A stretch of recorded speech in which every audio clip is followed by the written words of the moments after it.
Picture the streets of Amsterdam in the 17th century. The canals shimmer under the moonlight. Ships return from distant lands heavy with spices and gold, and merchants grow richer by the day. In this golden age of trade and wealth, a new obsession takes root. Not gold, not silver, not diamonds, but a flower.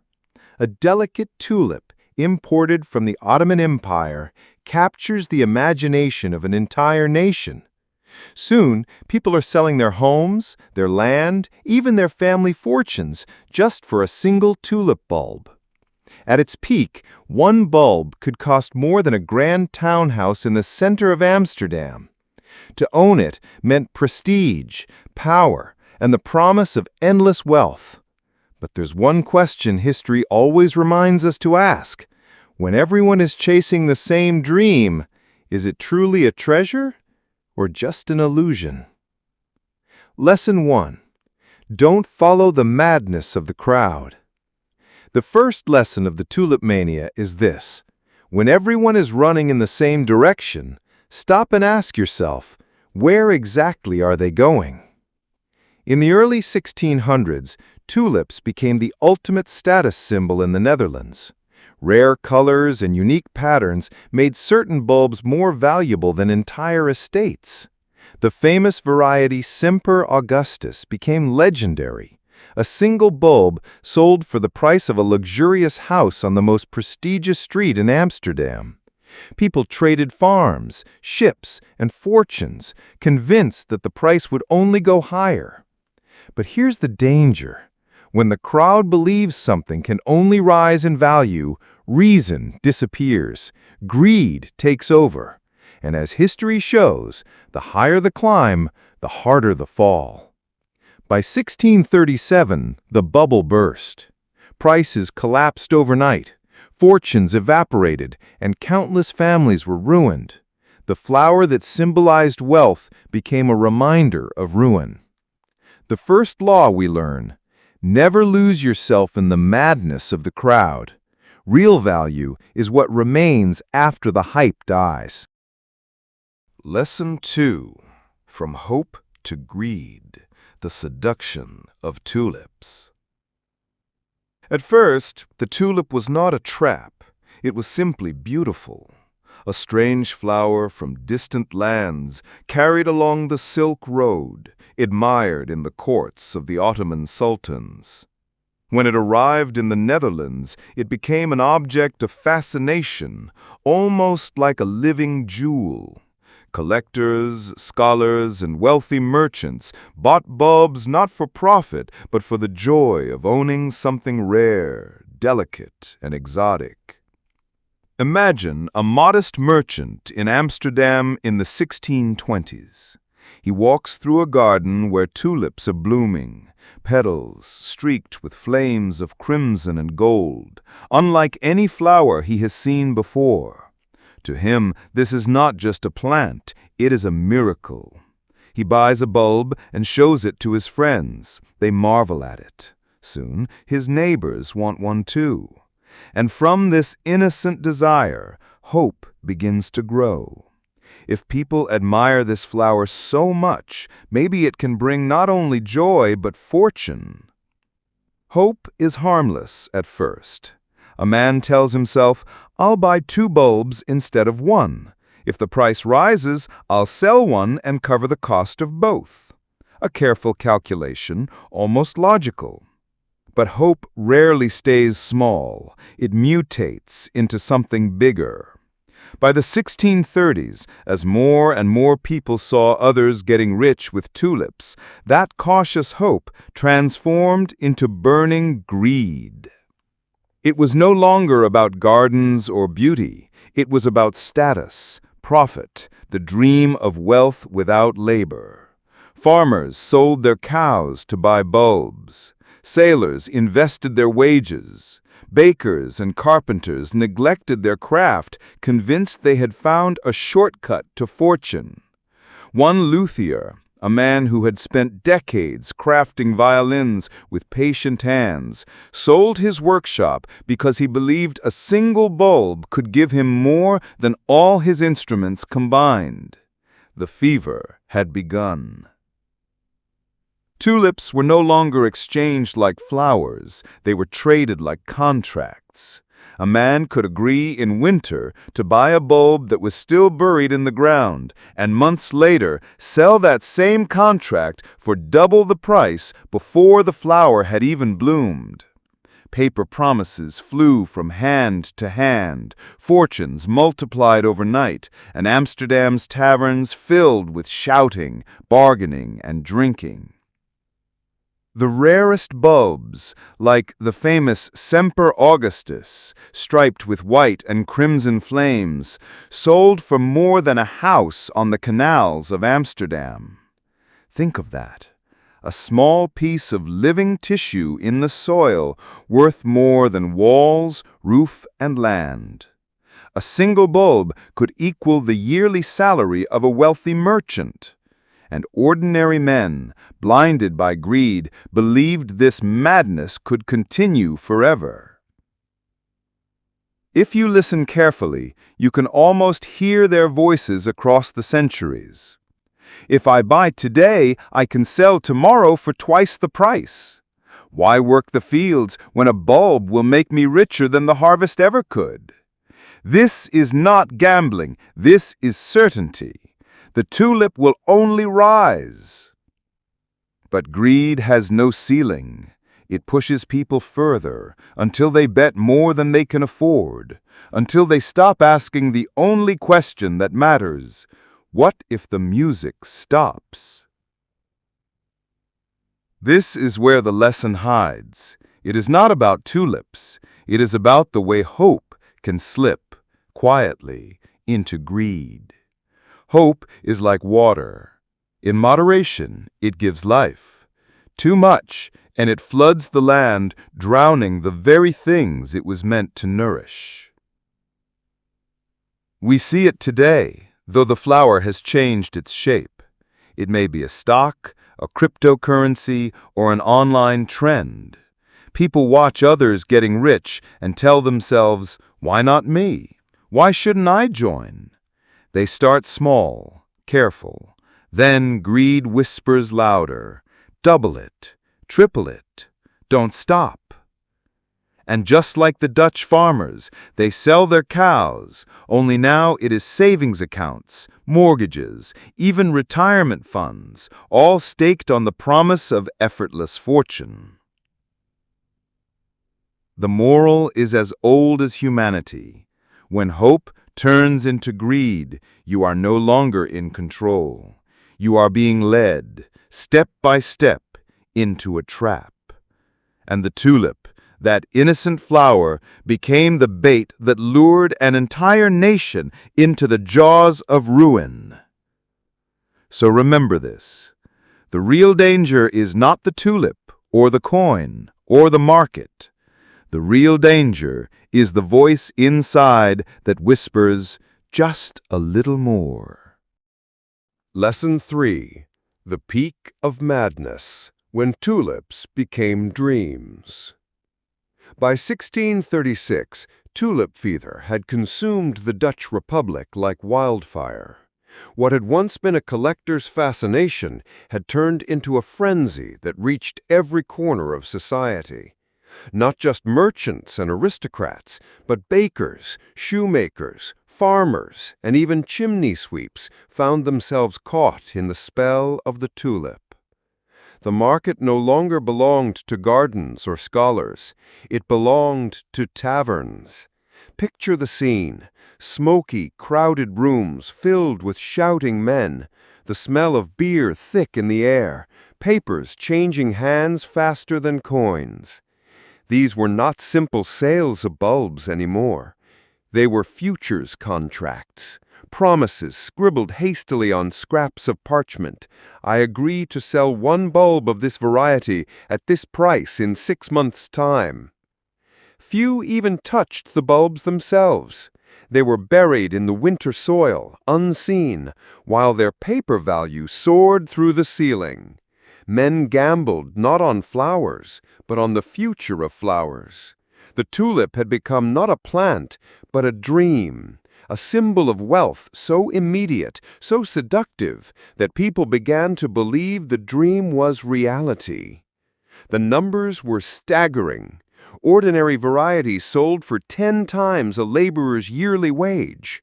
Rare bulbs like the Viceroy or the legendary Semper Augustus were traded for absurd sums. One recorded transaction for a single bulb included 12 acres of land, a fine horse and carriage, and an entire farmhouse stocked with grain. All for a bulb that might rot in the ground before it even bloomed. The fever spread beyond the cities. Villages buzzed with talk of tulips. Farmers abandoned the plow to speculate on contracts. Housewives whispered of fortunes to be made. Even clergymen, preaching against greed, were rumored to own a few bulbs themselves. At its peak, Tulip Mania was not just an economic bubble. It was a cultural delirium. Painters immortalized the flowers in portraits as if they were royalty. Poets wrote verses comparing tulips to divine beauty. Parents promised bulbs as gowries. A young couple could marry without land, without gold, but if they had tulips, they had hope. And yet, under the glitter of this madness, cracks were forming. Some merchants began to wonder, how high can this climb? How long can it last? Behind the laughter in taverns, there was unease. A few cautious voices warned that prices could not keep rising forever. But who listened to warnings when everyone else was getting rich? Here lies the lesson. The most dangerous point is not when greed begins. It is when the crowd convinces itself that the madness is normal. When an illusion becomes consensus, it feels unshakable. Everyone looks around and sees others buying, others smiling, others rich, and so they tell themselves it must be real, it must be safe. Think of how many modern bubbles have followed the same pattern.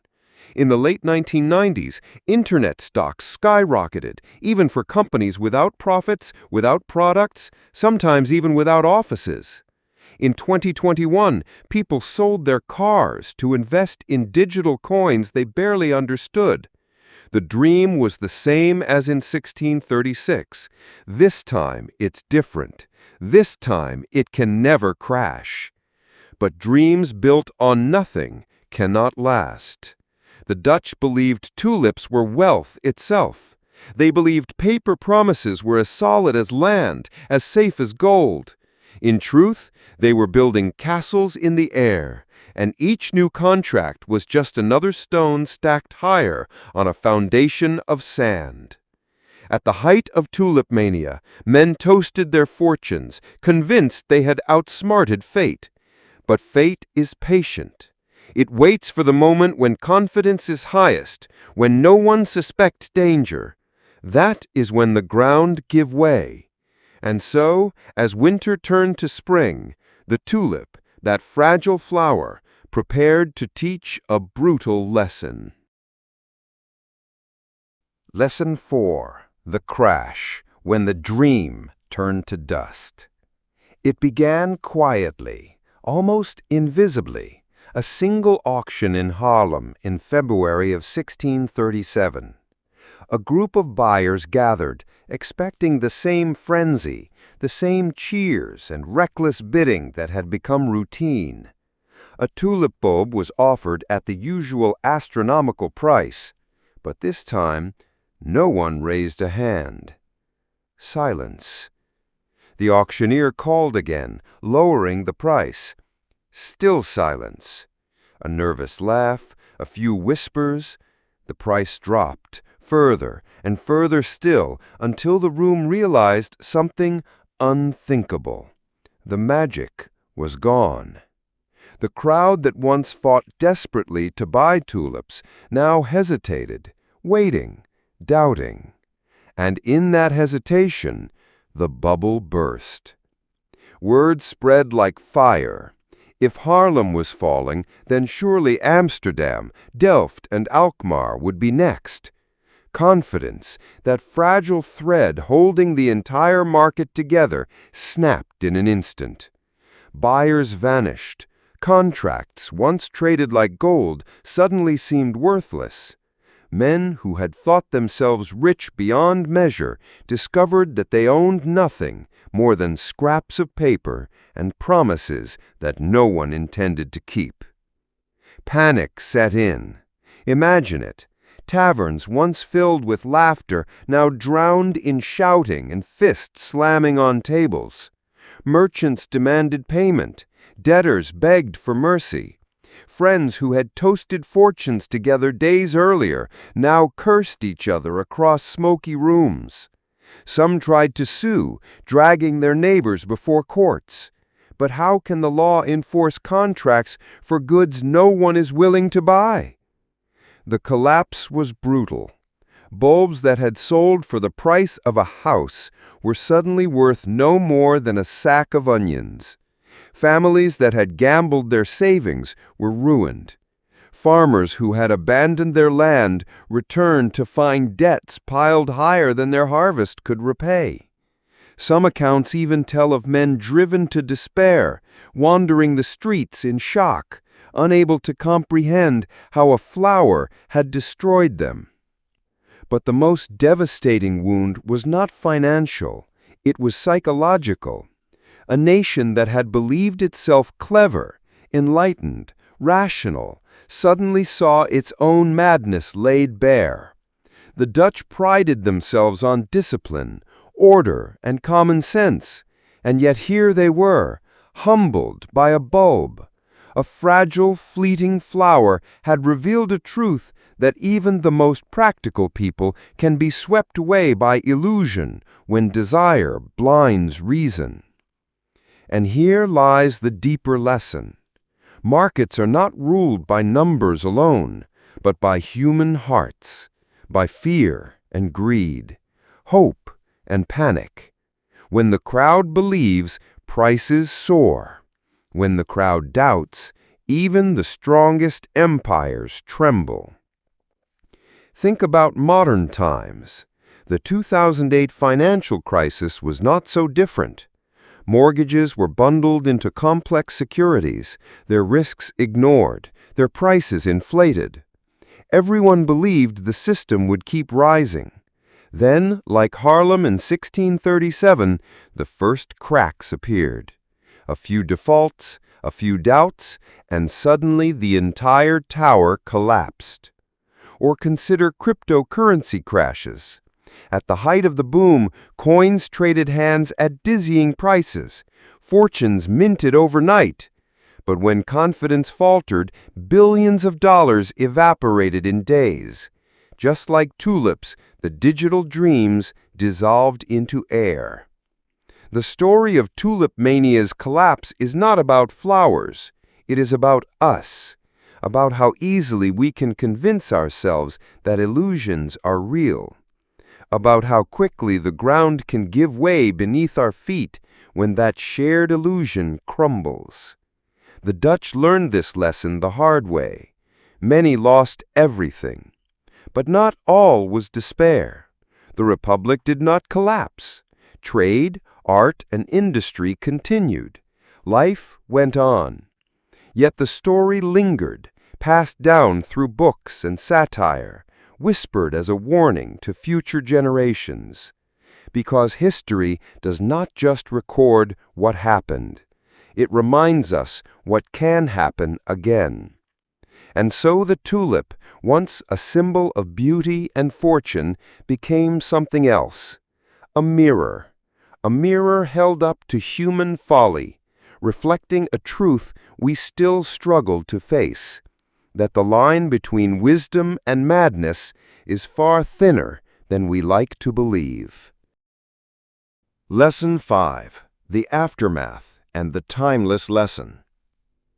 When the petals of the Tulip Mania finally fell, the Dutch Republic awoke as though from a fevered dream.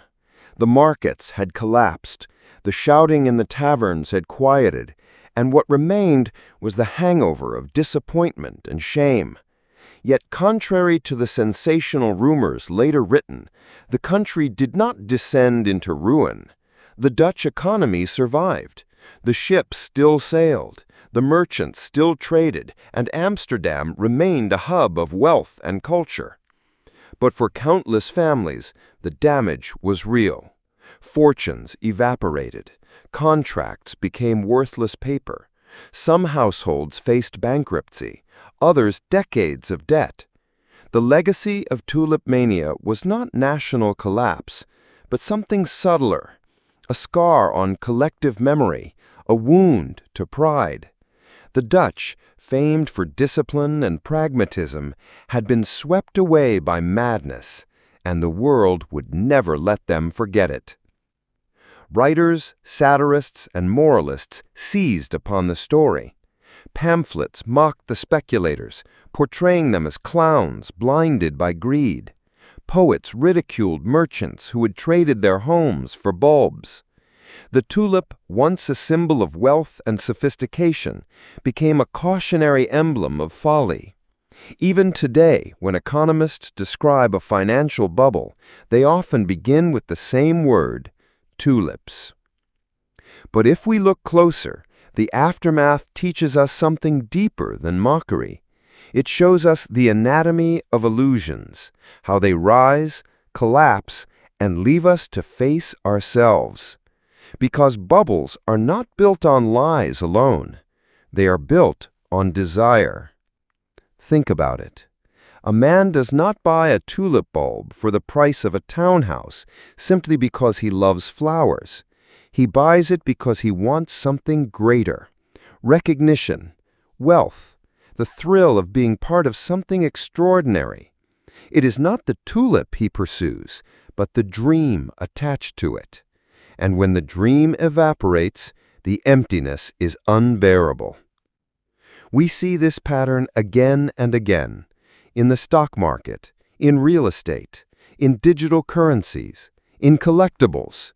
The objects change, from bulbs to Bitcoin, from flowers to .com stocks, but the human impulse remains the same, to believe we are cleverer than others, to think we can ride the wave and step off just before it crashes, to imagine that this time is different. But the Dutch experience whispers back through time, it is never different.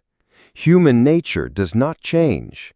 Greed and fear, hope and panic, these forces live in us today just as they lived in Harlem in 1637. The costumes evolve, but the actors remain the same. And perhaps the greatest tragedy of Tulip Mania is not the money lost, but the blindness to what truly matters. While men fought over bulbs in smoky taverns, the real wealth of the Netherlands was not in flowers, but in its people, its ideas, its industry. The obsession with instant riches distracted many from building something lasting. The pursuit of quick fortune blinded them to the slow, steady work that creates true prosperity. Here lies the final lesson. Real growth is gradual. Just as a tulip must be planted, nurtured, and given time to bloom, so must our lives, our work, our character. The shortcuts, the get-rich-quick schemes, the frantic rush for more, they are illusions. The flower may dazzle for a moment, but it wilts just as quickly. What endures is patience. What endures is discipline. What endures is the kind of wealth that cannot vanish overnight. Knowledge, integrity, resilience, and the trust of others. The Dutch, in time, returned to what they did best. They built ships that sailed the world, mapped the seas, created masterpieces of art, and laid the groundwork for a financial system that would influence the globe. They moved beyond tulips because they remembered, beauty is fleeting, but wisdom lasts. So, what about us? We live in an age where bubbles inflate and burst faster than ever before. Social media hype, viral trends, speculative markets, every day offers a new tulip. And yet the choice remains the same as it was centuries ago. Will we chase illusions, or will we build something real? The Tulip Mania was not the end of the Dutch Golden Age. It was a warning written in petals, reminding us that what rises quickly often falls just as fast. But for those willing to learn, it remains a gift, a story that urges us to plant deeper roots, to value substance over appearance, to remember that true growth is measured not in moments of frenzy, but in years of steady cultivation. And so, when we hear the word tulips today, we are not really talking about flowers. We're talking about ourselves.